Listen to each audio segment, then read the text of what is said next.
આટલી બધી ગાયો છે, હા આ રત્નભાઈ. ગાયોમાં તમે આનું મોઢું જુઓ, હા એટલે આની સુંદરતા કેટલી. હા આ સુંદરતા કાંકરેજ ગાયમાં વિશેષ કરીને આ જોવાની, એક આ કપાળાનો ખાડો જોવાનો, હા આરી આ ખૂબી, બરોબર. આનો મોઢાનો ગાળો, બરોબર આ રોજીનો ખૂબી જોવાની, આનો ખાડો, આનો ગાળો જુઓ તમે. બરોબર.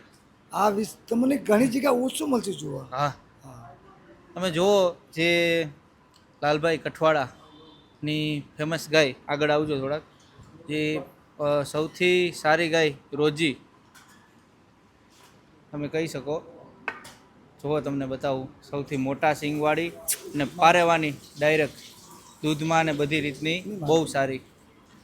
અને આ બાજુ પણ તમે આ ગાય જોઈ શકો છો કાળી, એ પણ એક નંબર ગાય છે અને સ્વભાવની એકદમ શાંત. અને મને વધારે આ ગાય ગમી હતી, કારણ કે મેં લાલભાઈને ડાયરેક્ટ આવ્યો ત્યારે આનું જ પૂછ્યું. મેં કીધું આ ગાય કયા આખલાની છે અને આનો શું વેલો, કારણ કે જે આનું જે મોઢું, આની જે નસલ છે એ તમે જુઓ, એક નંબર જે ગાય કહી શકીએ ને એ રીતની.